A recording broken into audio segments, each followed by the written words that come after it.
아멘. 우리 귀한 강단을 허락하신 하늘문 교회와 담임 목사님께 깊은 감사의 마음을 전합니다. 이 시간 너희는 이렇게 기도하라. 우리 함께 따라하겠습니다. 너희는 이렇게 기도하라. 두 번만 더 하면 더 힘이 날 것 같습니다. 너희는 이렇게 기도하라. 한 번만 더 하겠습니다. 너희는 이렇게 기도하라. 는 제목으로 말씀 증거하도록 하겠습니다. 여러분 기억하십니까? 2012년 7월 15일을 기점으로 해서 그 한 해 여름뿐만 아니라 전 세계를 춤과 노래로 뜨겁게 달군 일이 있었습니다. 자, 미국 빌보드 차트에서 아시아인으로는 역사상 두 번째로 높은 순위를 갱신했던 가수 싸이의 강남 스타일이라는 곡이었습니다. 한 번쯤은 손을 X자로 하면서 엉덩이를 들썩들썩했던 기억이 나지 않을까 생각합니다.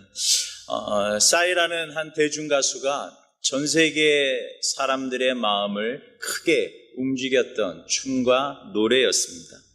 자, 그런데 그 다음 자료 화면을 보시면 여러분들 혹 추억의 옛날 생각들이 떠오르지 않을까 생각합니다. 지금의 40대, 50대, 좀 더 일찍 하면 50대 중반까지는 새록새록 기억이 날 듯합니다. 우리 남자분들은 위에 두 그림이 있죠. 하나는 흑백으로 준비를 해봤고요. 하나는 칼라로 준비를 해봤습니다. 야, 상래야, 천천히 해라. 희열이 죽겠다. 말뚝박기입니다. 우리 남자 아이들은 항상 말뚝박기로 동네 아이들을 불러 모아서 재밌게 시간을 갖는 교제의 시간을 가졌고요. 또 40대, 50대 여성분들은 긴 검정색 고무줄 아니면 노란색 고무줄 하나면 그냥 3-4시간은 끝내줬습니다. 이게 바로 이 다리를 엄청나게 벌려야만 할 수 있는 고무줄 놀이가 바로 그것이죠.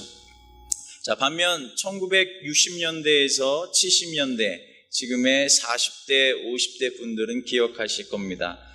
그토록 고무줄 하나면 모든 동네 아이들이 신분의 차이 없이 잘 사는 아이, 못 사는 아이 할 것 없이 그 고무줄 하나면 모두 다 마음이 하나가 되었습니다. 그런데 고무줄 놀이 하면서 항상 이 노래를 부르면서 고무줄을 했습니다.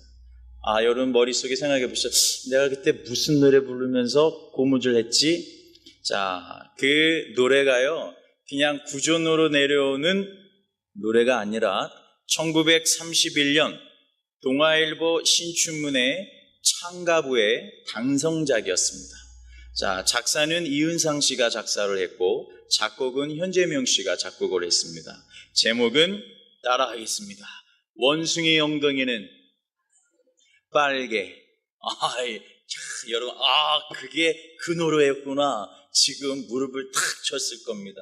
원숭이 엉덩이는 빨개. 이거 원래 노래 제목입니다. 1931년 동아일보의 계자가 되었던 당선작이었습니다. 여러분, 1930년대는 어떤 시대죠? 일제강점기였습니다.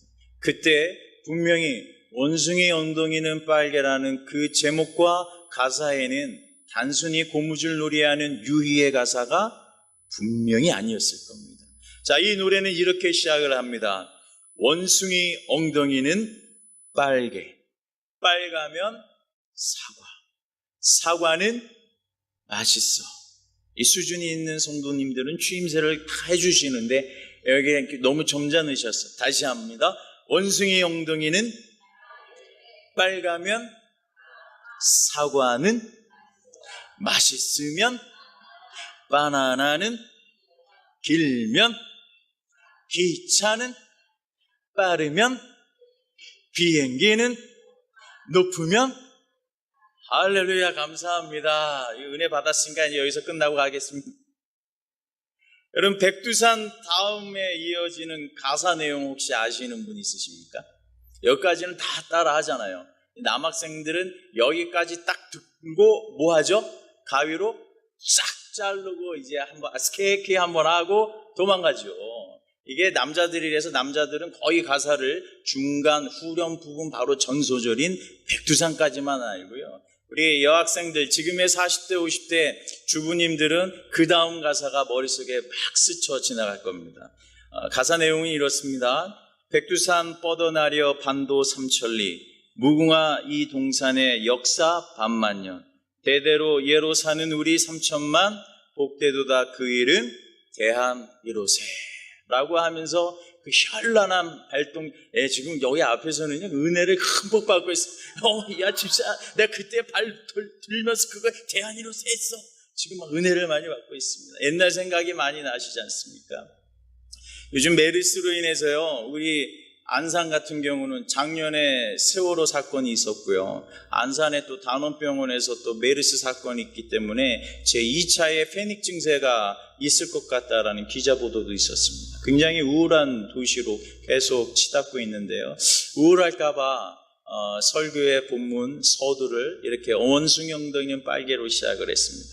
자, 이 곡은요, 가장 중요한 핵심 키포인트가 이은상 씨가 작사를 하고 또한 현재명 씨가 작곡을 할 때 전달하려고 하는 무게중심의 메시지가 있었습니다. 일제강점기 속에 나라를 잃은 서러움, 하나님의 은혜를 받고 하나님의 자녀가 된 사람들이 마음 놓고 하나님을 부르짖지 못하는 성도들의 가슴 어린 한이 그 노래 가사말 속에 있다라는 거예요. 그 노래 가사말 속에 핵심적인 무게중심이 원숭이 엉덩이는 빨개, 빨간 사가, 비행기는 높아, 높으면 백두산, 여기에 있었겠습니까? 아무리 가사를 봐도 그거는 하나의 유희와 재미의 가사였어요.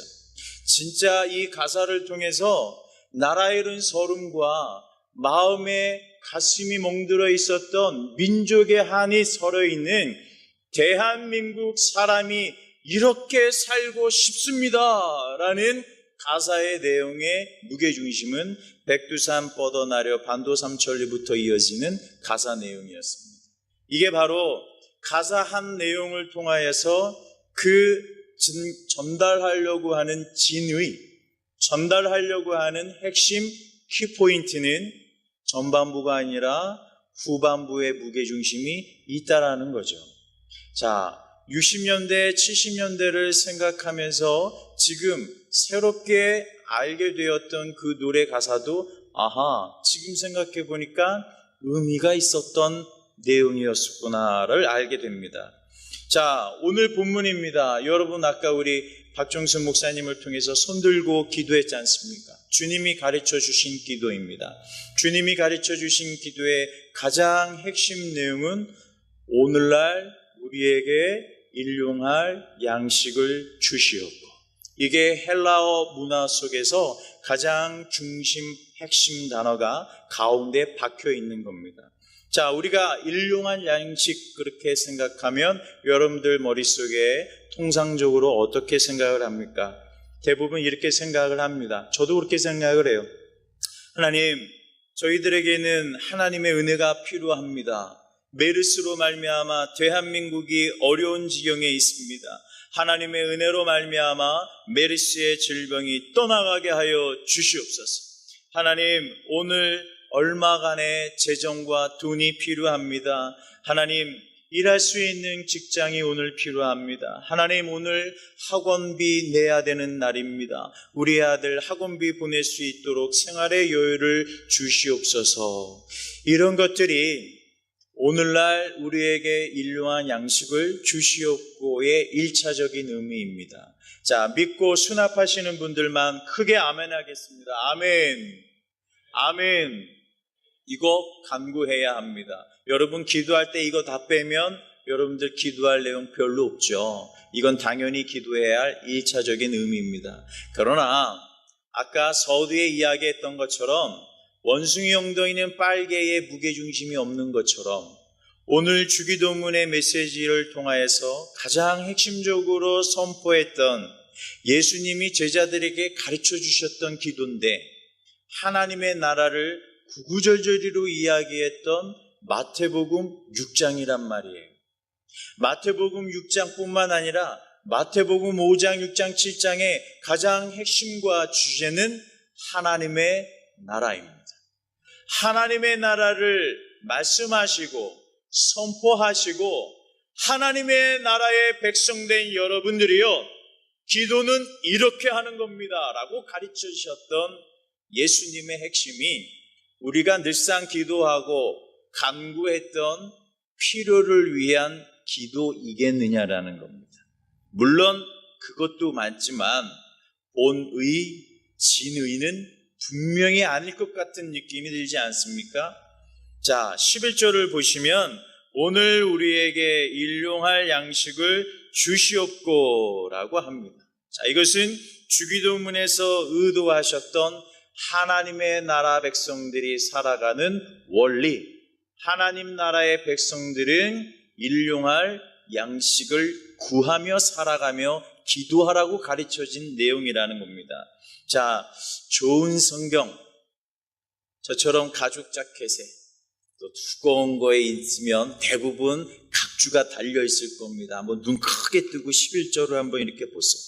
오늘 각주가 없거든 빨리 기독교 서점에 가서 35,000원 이상의 성경책을 사면 각주가 있는 걸 얻을 수 있습니다. 자, 한번 보세요. 제 성경에는 분명히 있는데 여러분들 성경에 있는지 없는지 보십시오. 혹시 그 11절에 일용한 양식 좌측 위에 1 가로하고 각주가 있으면 크게 아멘 합니다.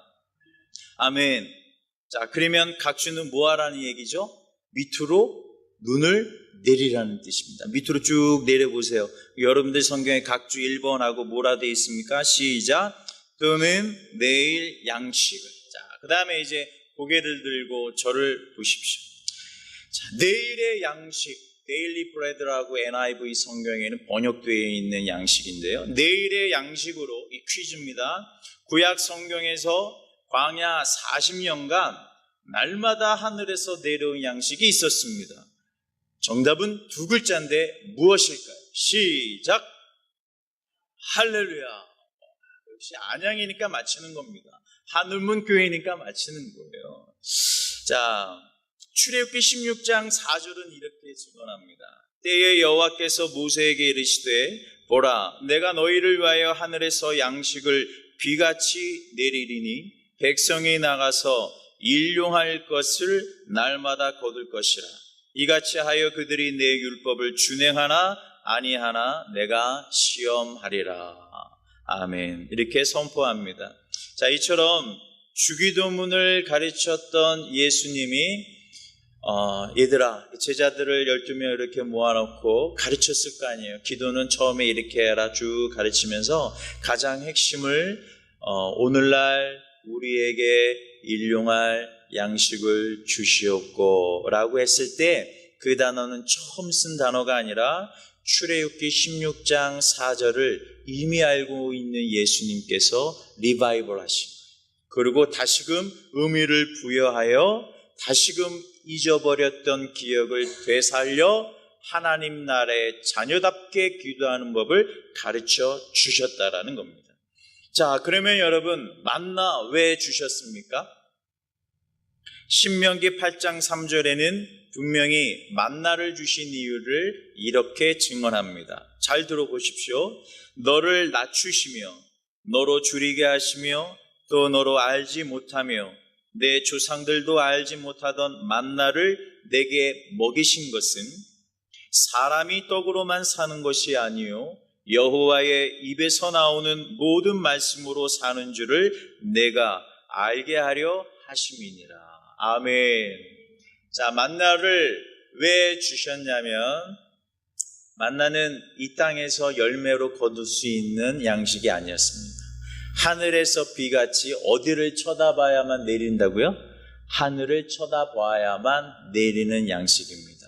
근데 내일의 양식이에요. 내일 새벽에 내리는 겁니다. 오늘 주어지는 게 아니라 오늘 밤 지나서 새벽에 4시부터 6시 사이에 나가야만 얻을 수 있는 것. 어디 쳐다봐야만 얻을 수 있는 것? 하늘 쳐다봐야만 얻을 수 있는 것. 하늘을 쳐다보면 내일의 양식, 데일리 브레드, 하나님이 주시는 만나가 내림을 걷는 거예요. 이걸 하루뿐만 아니라 하루, 이틀, 1년, 10년, 20년, 30년, 40년을 반복한 겁니다. 자, 그를 통해서 만나를 주신 목적은 하나님이 주시는 은혜의 담비인 만나로 말미암아 살아가는 존재가 하나님 나라의 백성 이스라엘임을 알게 하셨던 겁니다. 광야 40년간 이스라엘 백성들에게 허락된 양식은 오직 만나밖에 없었습니다. 혹시 이렇게 질문하시는 분이 계실까 모르겠는데 메추라기도 있었잖아요. 아니요. 메추라기는요, 매일같이 내리는 고기는 아니었습니다. 그러니 결국 이스라엘 백성들에게 허락된 양식은 오직 만나 외에는 없었다라는 겁니다.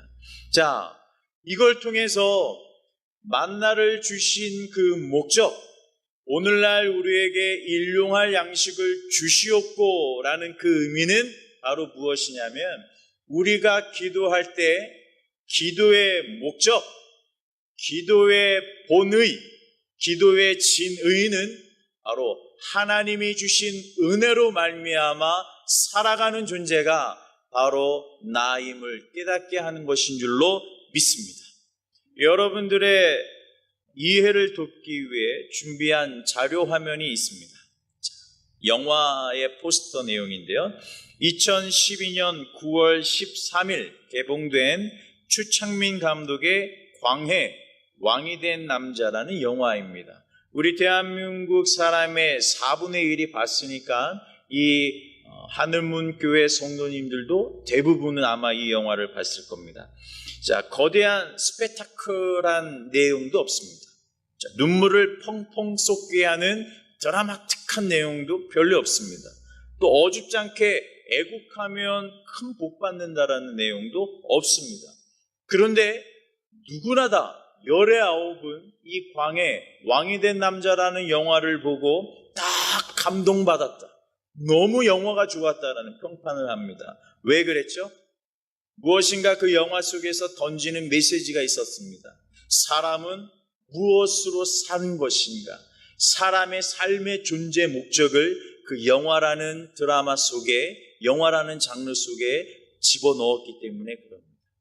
자, 영화 내용 중에 웃음과 감동이 묘하게 교차되어 감동을 주었던 장면을 하나 소개할까 합니다. 왕의 무사였죠. 고지식한 도부장, 이 도부장 역할을 맡았던 사람은 영화배우 김인권 씨였습니다. 이 가짜 왕의 목에 칼을 댄 사건 이후에 자신의 목숨을 스스로 끊으려는 대목의 한 장면입니다. 바로 이 화면에 보이는 이 김인권 씨가 도부장 역할을 감당했는데 왕이 1인 2역을 하게 된 거예요. 왕자와 거지처럼 이병헌 씨가 바뀌었습니다. 왕은 어디 가 있고 왕처럼 똑같이 생긴 이병헌이 1인 2역을 하게 된 거죠.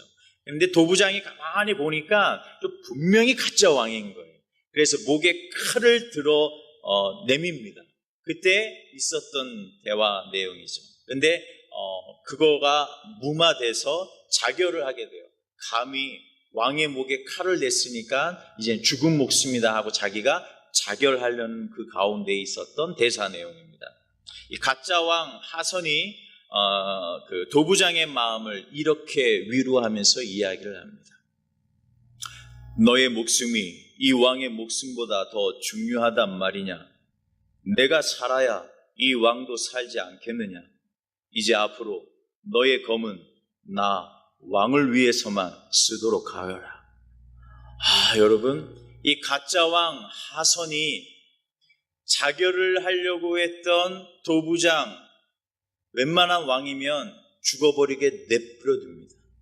도부장은 그 영화 속에서 진짜 왕에게 한 번도 위로의 메시지도 들어본 적이 없고요, 칭찬도 들어본 적이 없습니다. 왕의 호위무사로만 있었던 겁니다. 그런데 자기가 죽으려고 했을 때 네가 없으면 나가 어떻게 존재하겠느냐? 너의 존재는 나 왕을 위하여 존재하는 도부장, 왕을 위하 호위무사이니라. 너의 칼을 내 목숨을 위해서만 쓰도록 하여라 라고 이야기를 합니다. 자, 이 한마디에 도부장 역할을 맡았던 배우 김인권 씨가요, 5만 가지 인상을 쓰며 감격과 끓어오르는 충성심에 오열을 터뜨리고 맙니다. 분명히 가짜인 건 확실한데 왕보다 진짜 왕 같은 마음을 갖고 있었던 마음에 감동을 받게 된 겁니다. 그러면서 도부장의 마음으로 이렇게 여깁니다. 나는 그동안 칼만 있으면 인생을 사는 줄 알았는데 내 인생은 칼로 사는 인생이 아니라 왕이 주시는 은혜를 머금고 살아가는 존재이구나 하면서 삶의 패러다임이, 삶의 전환이 있게 되었습니다. 그때부터 왕이 가짜, 진짜 상관없이 그 가짜 왕 하선을 위해서 목숨을 바칠 걸 각오하고 호위무사로서의 역할에 집중하게 됩니다. 영화가 거의 마지막 부분에 치닫게 되자 가짜 왕 하선이 드러나게 됩니다. 이제 가짜 왕 하선을 죽여버리도록 하여라 하면서 진짜 왕 이병헌이 또 하달을 해요. 청부 살인업자들이 칼을 들고 10명 이상이 막 가짜 왕 하선을 죽이러 갑니다.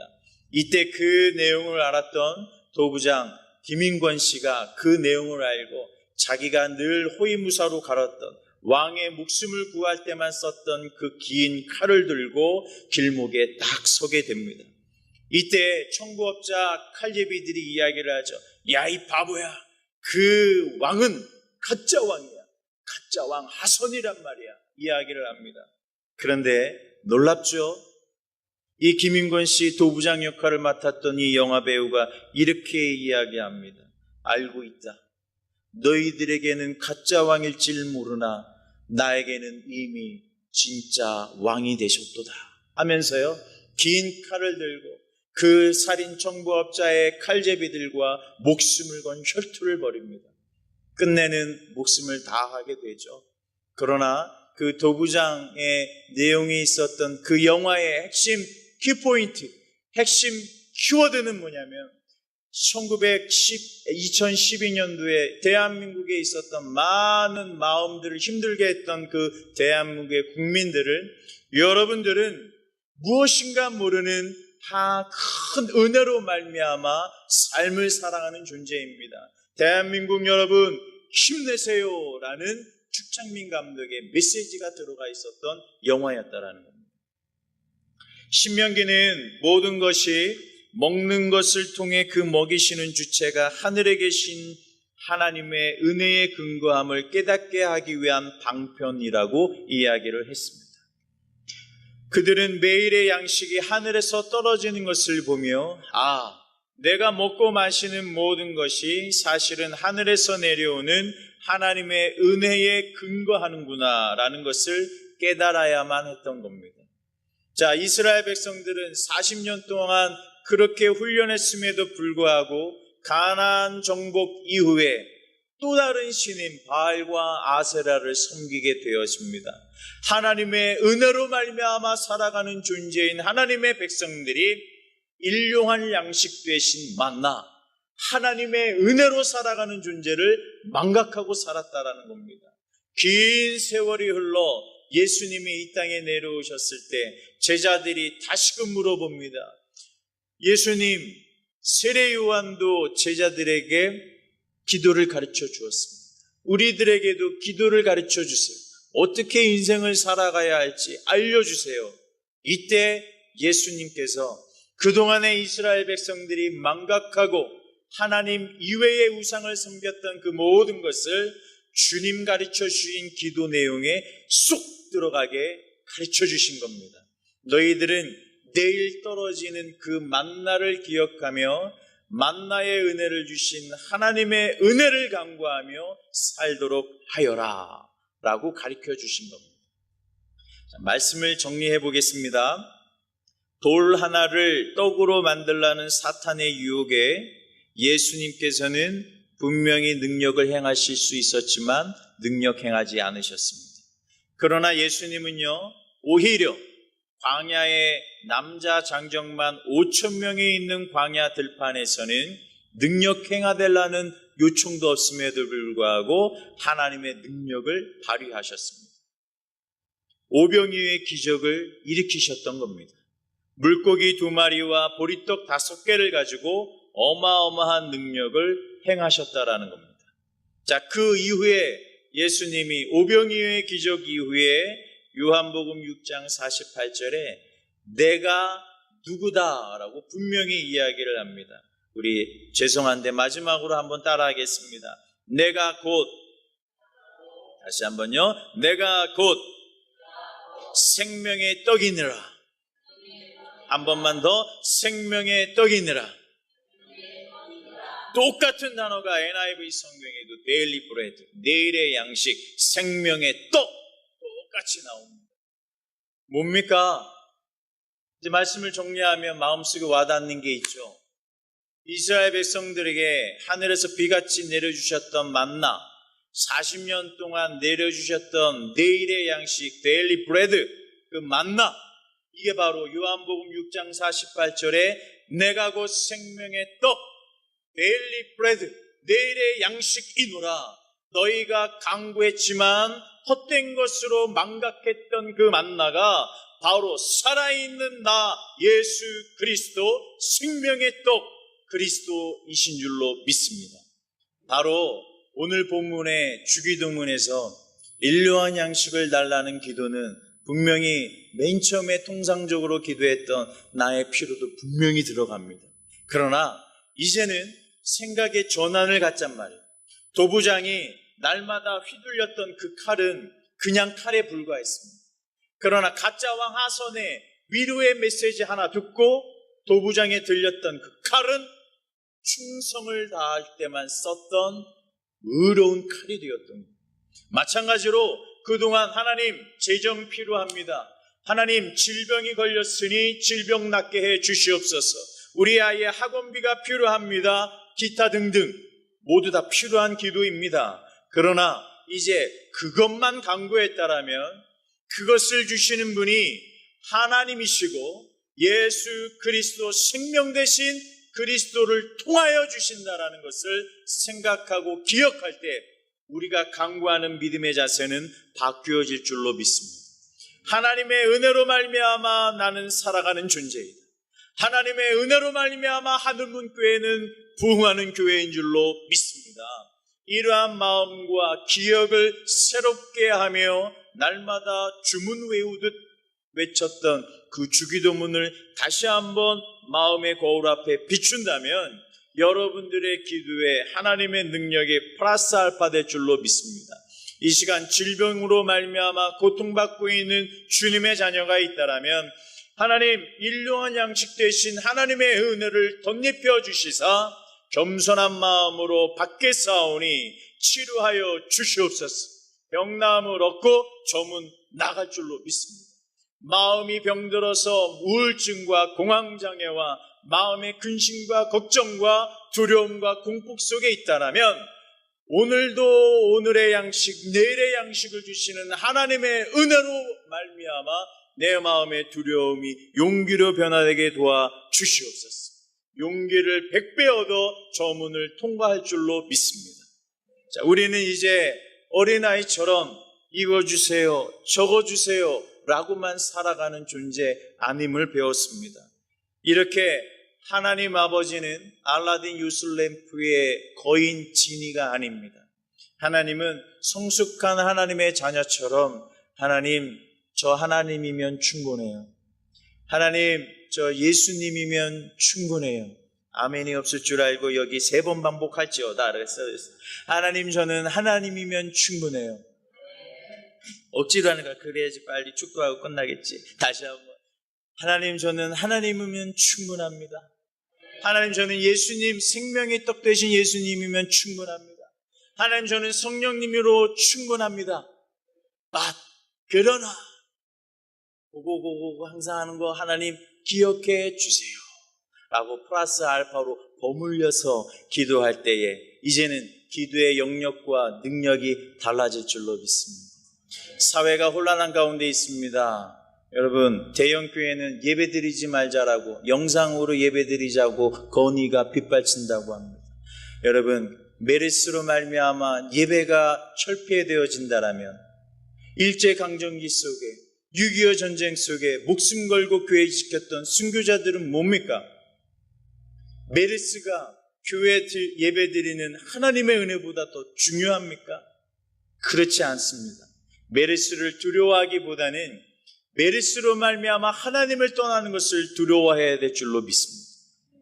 하나님의 은혜로 한 주간 동안 넉넉히 이겨 승리할 수 있도록 하나님 기도의 패턴이 바뀌어지게 도와주시옵소서. 기도하며 승리하시기를 예수님의 이름으로 소망합니다. 기도하고